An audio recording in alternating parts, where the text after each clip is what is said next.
La paz y la esperanza de nuestro Señor Jesucristo esté con cada uno de ustedes, queridos hermanos y hermanas.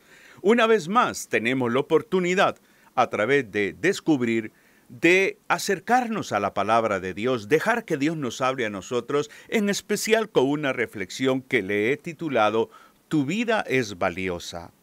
Hoy en día vemos situaciones dramáticas en la sociedad.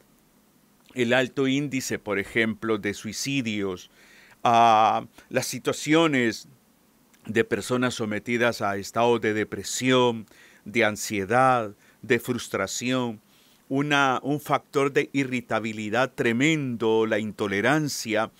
Es que cuando nos vamos separando de Dios, vamos perdiendo el sentido de nuestra existencia. Ese es el problema.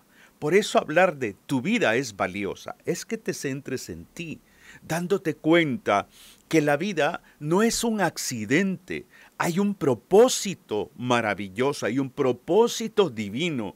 Y para ello me acerco a la palabra de Dios. Y vamos al texto que está en el primer libro de la Biblia, el libro del Génesis, el capítulo 2, en primer lugar el versículo 7. Génesis capítulo 2, versículo 7 dice: Entonces el Señor Dios modeló al hombre con arcilla del suelo, sopló en su nariz aliento de vida y el hombre se convirtió en un ser vivo. En primer lugar, la vida es un don. ¿Y qué quiero decir con que la vida es un don? Dios ha pensado en ti como Dios pensó en mí también. No somos un accidente sexual. Hay un plan maravilloso y por eso debes de aprender a ver tu vida en relación no tanto a lo que tienes o a lo que no tienes, sino a tu proceso de realización, dándote cuenta que tienes que aprender a amarte, conocerte, tienes que aprender a valorarte. Y por eso es fundamental el hecho de aprender a entender que la vida es un don. Dios pensó primero en ti. Dios pensó en ti, pensó en mí. No existimos, tú y yo no existimos por casualidad. Dios da esta oportunidad para ti y para mí para poder vivir en este mundo y poder prepararnos para el encuentro definitivo con Él. Por eso es importante insistir en que la vida tiene un origen divino. La vida tiene un origen divino y por eso la iglesia defiende la vida y por eso el cristiano está llamado a desarrollar una cultura de vida. Hoy nos debatimos en una cultura de muerte donde la vida se menosprecia, donde la existencia humana se desvaloriza, donde no tenemos la capacidad de ver al otro como un prójimo, como parte de la creación de Dios. Le vemos como contrario. Muchas veces nos damos cuenta que dentro de la misma sociedad hay disputas, hay una cultura, por ejemplo, de muerte a favor del aborto, por ejemplo. Entonces, vamos como distorsionando el sentido de la vida. Por eso también nosotros necesitamos acercarnos a la palabra. ¿Por qué? Porque como personas cristianas que somos, la palabra es el fundamento de nuestro caminar en este mundo. Mire lo que el libro de Job, el capítulo 33, el versículo 4, dice. Job reafirma lo que estoy diciendo cuando dice: el Espíritu de Dios me hizo. Esa frase linda. El Espíritu de Dios me hizo y el soplo del Omnipotente me dio vida. El Espíritu de Dios me hizo y el soplo del Omnipotente me dio vida.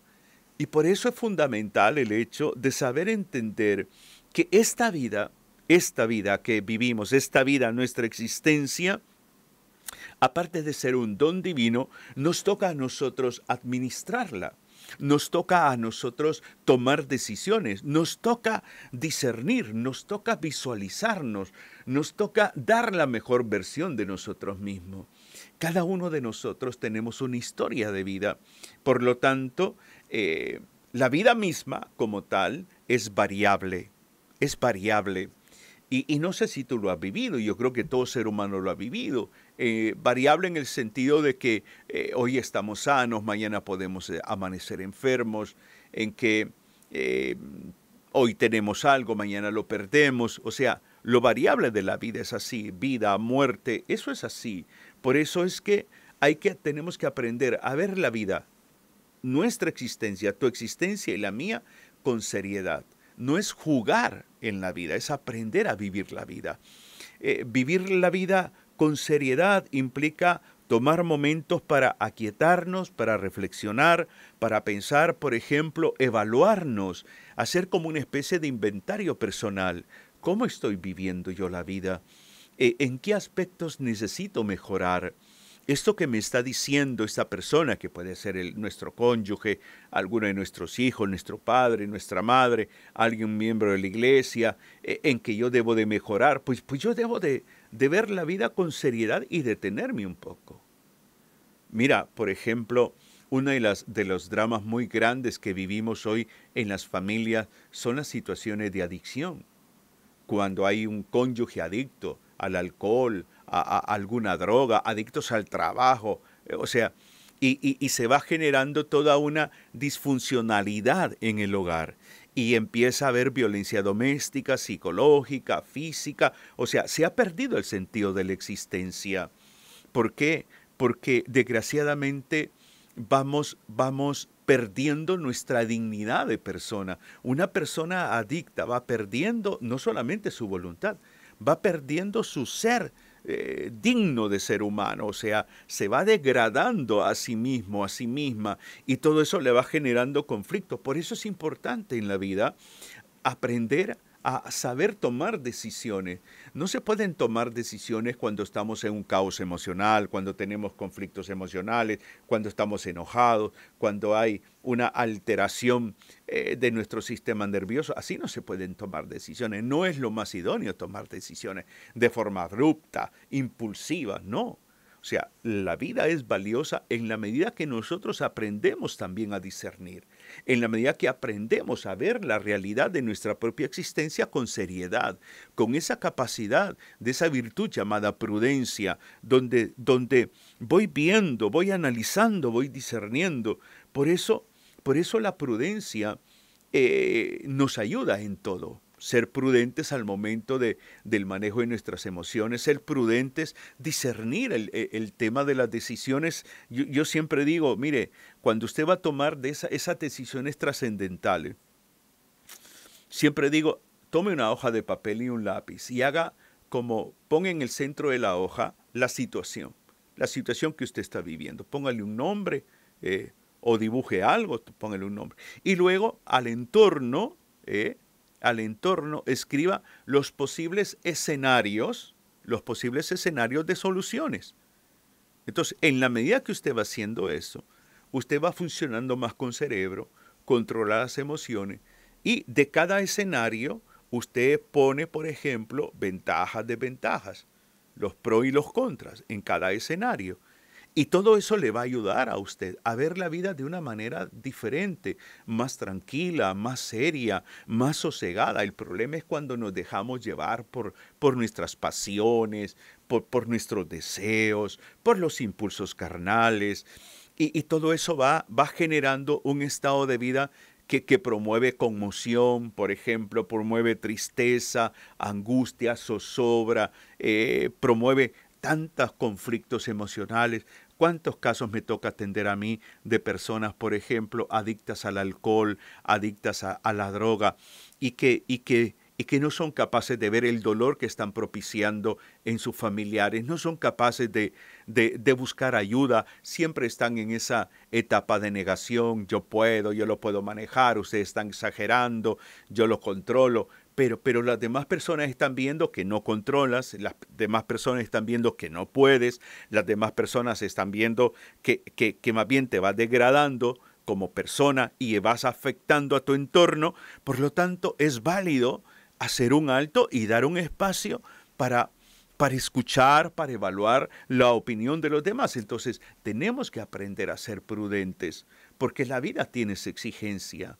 Otro aspecto es que en este mundo solo se vive una vez. Solo se vive una vez. Y porque vivimos solamente una vez, yo creo que hay que tener esa mentalidad de escribir una mejor historia. Aprender a escribir una mejor historia. O sea, esto implica un proceso de conversión, trabajar en uno mismo, el autoconocimiento, cuáles son mis fortalezas, cuáles son mis debilidades, no estancarme o estacionarme en el tema de así soy yo no voy a cambiar, porque entonces te estás negando a vivir la vida de mejor manera, de una manera más positiva, de una manera más alegre, de una manera más humana, por decir así. La vida es un gran tesoro. Es un gran tesoro que nosotros tenemos que saberlo administrar. Por eso vuelvo, insisto, en el tema, por ejemplo, de las adicciones. Si usted ve, hay personas, no sé, en su familia, en la mía han existido y existen personas que tienen potencialidad muy grande, habilidades artísticas, una inteligencia increíble, unas habilidades numéricas, una buena profesión, maestría, doctorado, pero el vicio, la adicción, los ha ido menguando en sus capacidades. Y a ir menguando en esas capacidades, dejan de ver la vida como un tesoro. Dejan de ver la vida y convierten su vida como, disculpe la expresión que voy a decir, como un basurero. Un basurero.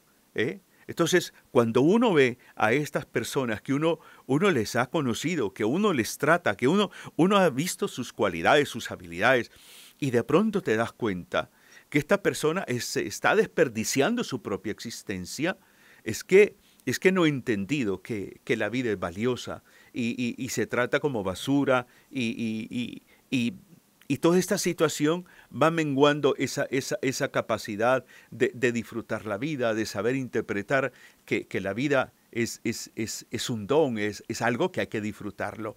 Pero aquí sucede algo que hay que tener cuidado. Hay que tener cuidado con el relativismo.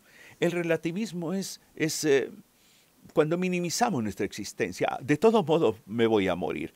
De todos modos cada quien se va a morir. O yo hago con mi vida lo que quiero. Que nadie se meta conmigo. O sea, ese relativismo que va menguando la voluntad, que no ve los demás las situaciones de vida como algo degradante o como peligrosas, sino que si mi papá lo hizo, ¿por qué no lo hago yo? O sea, no pensar, por ejemplo, una persona que cultive ese relativismo no piensa en las consecuencias de sus actos. No piensa en las consecuencias de sus actos. Y es una persona que cultiva el egoísmo. Solamente piensa en sí misma. Por eso insisto en el título de esta reflexión. Tu vida es valiosa. No la arruines. No desgracies tu existencia. Tu vida es tan valiosa que Dios pensó en ti.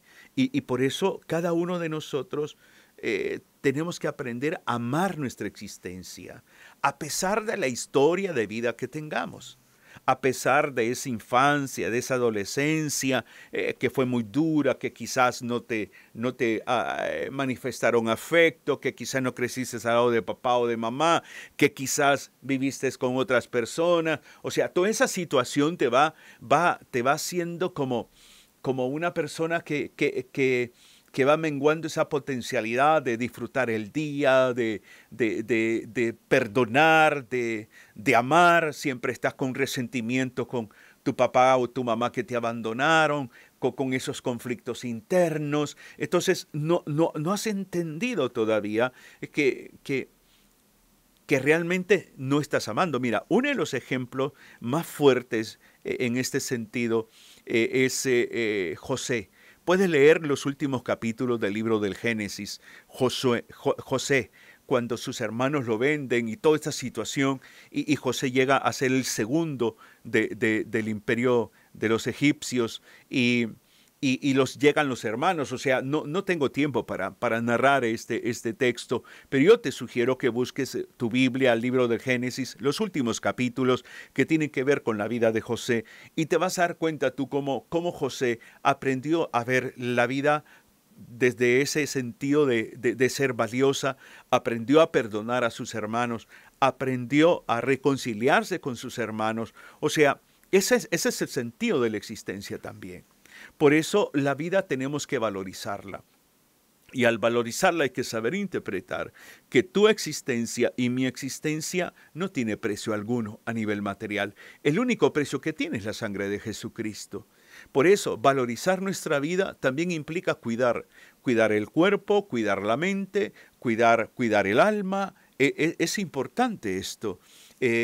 Cuidar el mundo de las emociones. Por eso es fundamental ver cómo manejamos nuestro temperamento, cómo está mi entorno, cómo está mi relación matrimonial, de qué manera nos promovemos el uno al otro, o si me insultan, si me agreden emocionalmente, si me dicen que no sirvo para nada, que soy una basura, que qué gordo o gorda estás, y todas esas situaciones van menguando tu capacidad. Por lo tanto, valorizar. Y tenemos que aprender a cuidar la vida. Insisto en esto. Hoy en día hay una como una cultura de cuidar el cuerpo. De cuidar el cuerpo, hay que tener, insisten mucho en el no consumir los azúcares, no tomar refresco de cola y tantas cosas más, las harinas, los carbohidratos, todo eso. Y, y yo no me voy a debatir entre si está bien o mal, no, no, no. Pero el problema es, ¿y quién cuida el alma? ¿Quién se interesa por cuidar el espíritu? Porque recuerde que el cuerpo, o sea, no solamente es materia, no solamente es materia. O sea, tenemos un espíritu, tenemos el alma. Por lo tanto, cada uno de nosotros, si usted está haciendo una dieta y dice, no, ya no tomo refresco de cola, no, yo hago ejercicio 30 minutos, salgo a caminar, salgo a correr, voy a un gimnasio, bueno. Pero, ¿y cómo se ejercita espiritualmente? ¿Cómo se ejercita espiritualmente? ¿Cuándo fue la última vez que se confesó? ¿Cuándo fue la última vez que fue a la Eucaristía, participó de la Eucaristía? ¿Cómo está su vida de oración? ¿Cómo estás viviendo su fe? ¿La vive en comunidad? ¿Integrada a alguna comunidad eclesial de base? ¿Integrada a algún movimiento apostólico? O sea, si nos quedamos solo con cuidar el cuerpo, pues estamos pensando en este mundo terrenal. Pero si pensamos en cuidar el alma, alimentar el espíritu, estamos hablando de vida eterna. Por eso tenemos que aprender a valorizar. Y para aprender a valorizar también nuestra existencia, hay que tener algo que es muy importante, una visión de vida. Una visión de vida implica metas, objetivos, que no solamente tienen que ser a nivel material o intelectual, también a nivel espiritual. Por eso es fundamental el hecho que nosotros siempre promovamos tener aspiraciones, participar de algún curso, de algún taller, no solamente a nivel espiritual, o sea, si usted quiere aprender algo diferente, quiere aprender un idioma. Entonces, una visión de vida son esos propósitos que deberíamos de tener todos, porque me encuentro con personas que viven simplemente el día a día. El día a día, carecen de aspiraciones, no hay ilusiones, matrimonios así, desencantados, llenos de rutina, sin una visión amplia, familias altamente rutinarias, no compartimos en casa, no compartimos fuera de casa. Entonces, todas esas realidades van menguando. ¿Por qué? Porque no hay una visión de vida, no hay una proyección de vida. Y insisto en esto, no te quedes únicamente en el aspecto material. Por eso siempre al valorizar nuestra existencia, creo que estamos llamados a destacarnos en lo bueno, destacarnos en lo bueno. Y destacarnos en lo bueno implica el hecho de siempre dar una mejor versión de cada uno de nosotros, destacarnos en el bien, no en el mal. Entonces, destacarnos en lo bueno, destacarnos en el bien, es reafirmar nuestra vida en los principios del Evangelio. Reafirmar nuestra vida en los principios del Evangelio. Es adentrarnos a una vida más coherente, a reafirmar nuestro camino en la fe, a ir enriqueciendo la vida de los demás, no empobreciéndola, a ir dinamizando nuestra vida espiritual y ir concatenando esta fe que yo profeso con mis actos, con mis acciones, con mi día a día.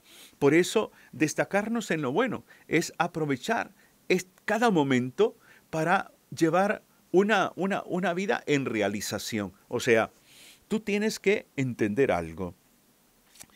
Si tú tienes propósitos en la vida, eso te va a animar, te va a inspirar a realizarte como persona. No solamente es haberte levantado hoy, haber trabajado hoy, irte a la cama hoy ya estuvo, y al día siguiente seguir haciendo lo mismo, no. Uno debe de vivir en el mundo de las aspiraciones para vivir en la realización, en un proceso de realización.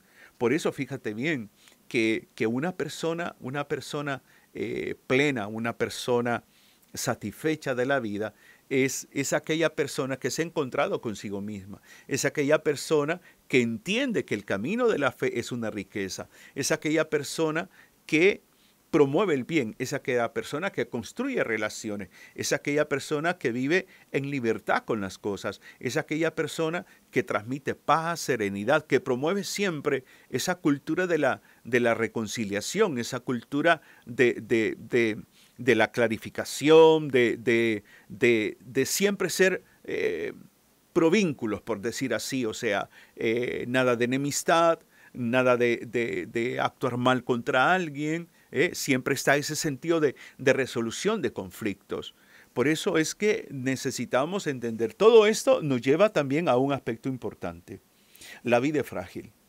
La fragilidad de nuestra existencia. No somos eternos. Así que piensa un poco en esto para que lo apliques a tu vida, porque recuerda que tu vida es valiosa. Pido al Señor que te bendiga, te anime y te inspire, y que cada día te conozcas mejor y vivas como un hijo, una hija de Dios. Bendiciones.